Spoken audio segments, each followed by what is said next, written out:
All right, now. All right, we're on air live. All right, so it's my pleasure to introduce our speaker, Reverend Carol Willis. She's my assistant minister. She's been a minister here since 2015. I was going to say that, and I couldn't remember if it was 2014 or 2015, so it is 2015. She's our treasurer on the board of directors, and she's a valuable asset to this church. She does so much, and she's like a big sister to me. She's the reason I'm here, because she persuaded me to come back to the ministry. So I am forever grateful for Reverend Carol Willis. So please help me welcome her to the platform.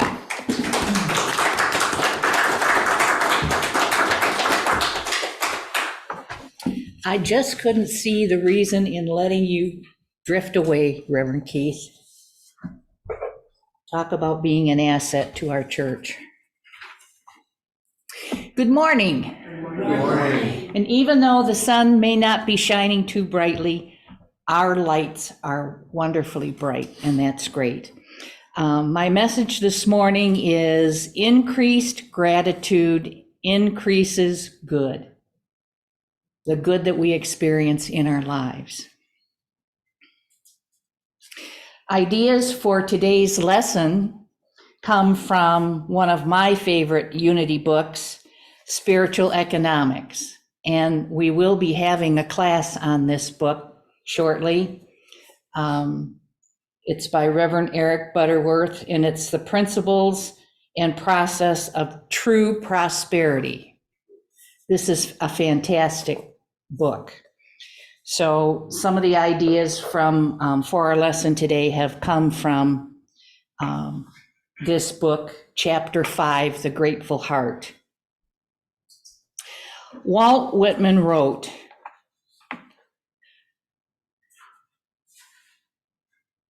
I can't even read my handwriting. That's terrible. Wow.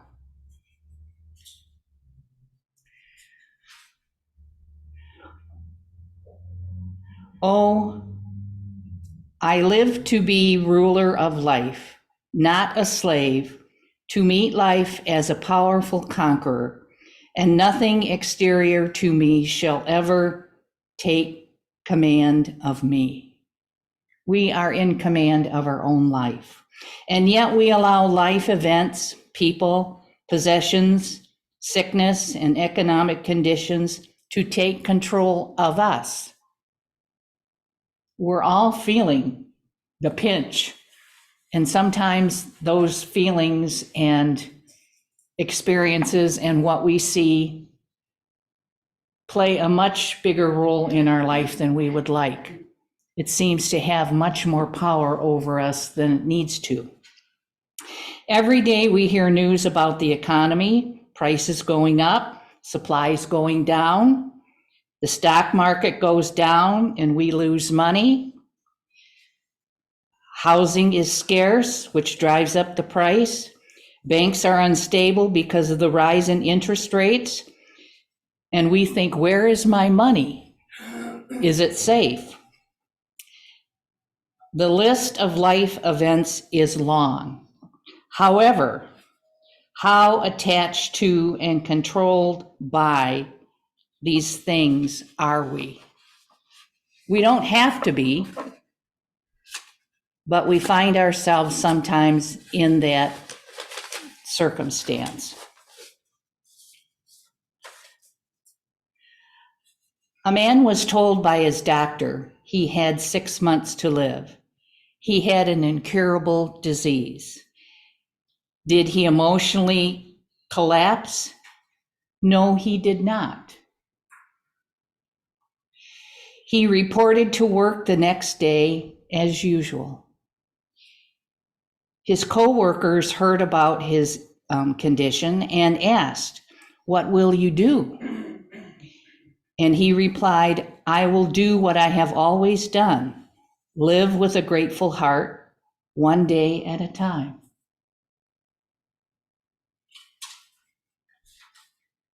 10 years went by. 10 years went by. And he was still alive. What his controlled life has proved is that gratitude is not just a reactionary emotion, but a causative energy.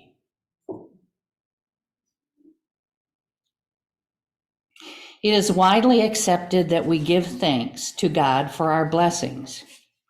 And that is a good thing because it raises our energy vibration to a higher spiritual level of consciousness and well-being. But here's a surprising thought. It doesn't make any difference to God if we give thanks or not, because giving thanks does not change God. That's not the purpose of it. We do not change God by giving thanks or not. God is whole, complete, and changeless.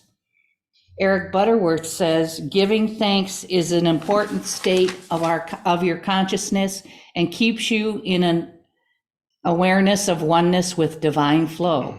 When you understand this, you see a grateful heart does not need something to be grateful for. One can be grateful with the same spontaneity as being happy.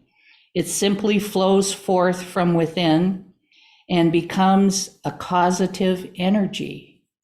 So we don't give thanks to have any effect on God. God doesn't change. God is whole and complete. So why do we do that? Why do we give thanks? We do it for ourselves. And there's a reason why we do it for ourselves. Because as a causative energy, we align ourselves with the divine mind that we call infinite intelligence. The Apostle Paul wrote, "In all things give thanks." This doesn't mean that we're grateful for everything in life. Who would be grateful for illness, inflation, war, hurricanes, and all of that? Gratitude helps us to rise above these circumstances. We see all the time on television people whose lives have been wiped out by natural disasters. They've lost everything. And yet they find the will to go on. They're grateful they're alive. And they find the will to go on. Our negative thoughts and emotions can be transformed into something positive, changing the outcome. When I counsel people, I tell them, stay in love and gratitude. No matter what they're struggling with, it really comes down to stay in love and gratitude. That's what's going to lift us out of these unpleasant circumstances. This is what's going to help us repair those things in our lives, to transform our life into something beautiful and great. We can have that wonderful world.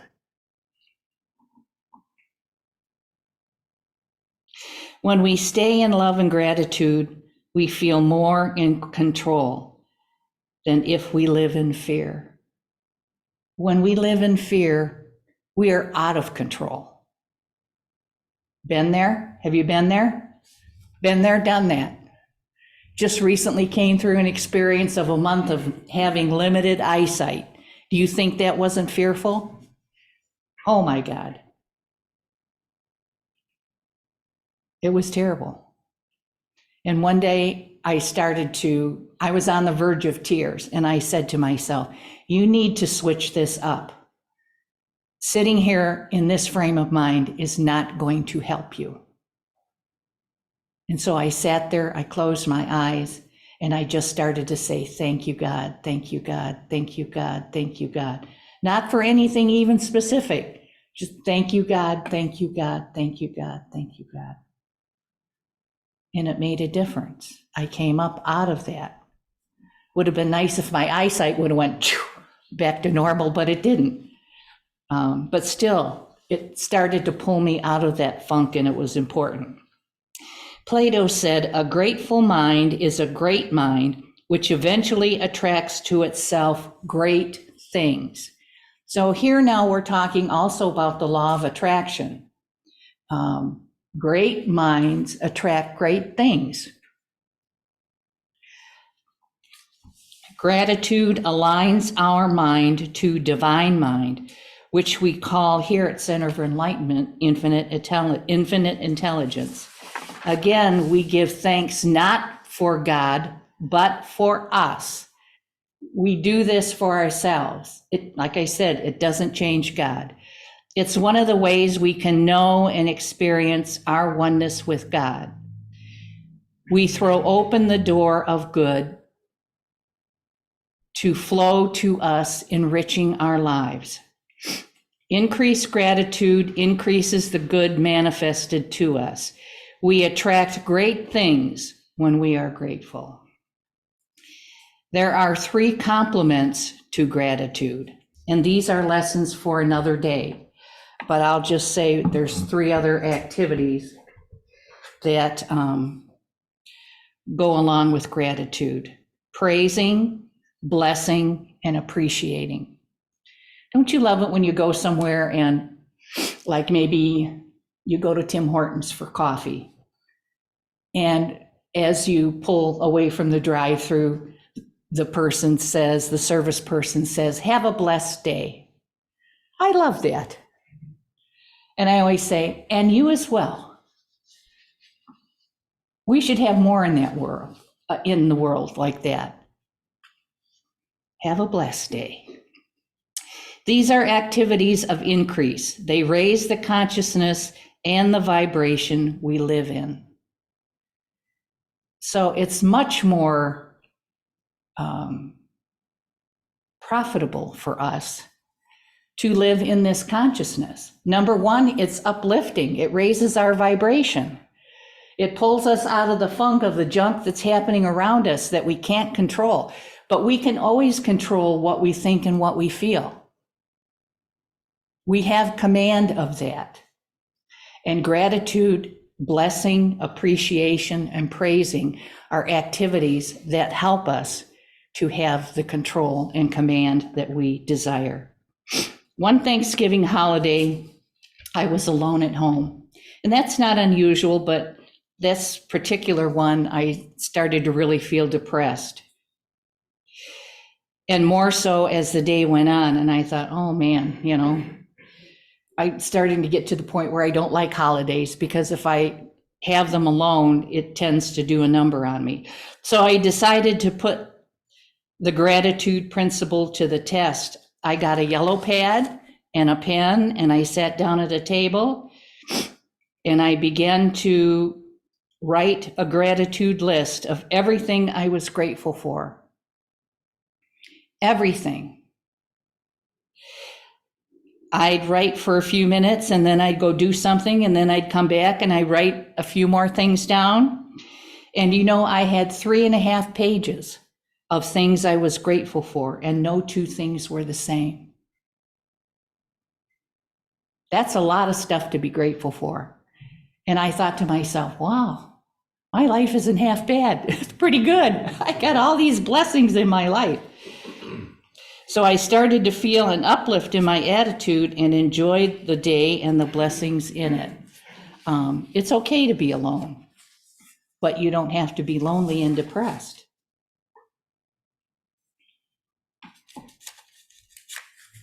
Okay, I want to be sure I'm on the right page. Okay. All right, in closing, I'd like to share with you a quote from Charles Fillmore, who was the co-founder of Unity. He and his wife founded the Unity movement. And Mr. Fillmore says, "God is the source of a mighty stream of substance, which is energy. And you are a tributary of that stream, a channel of expression. Blessing the substance increases its flow.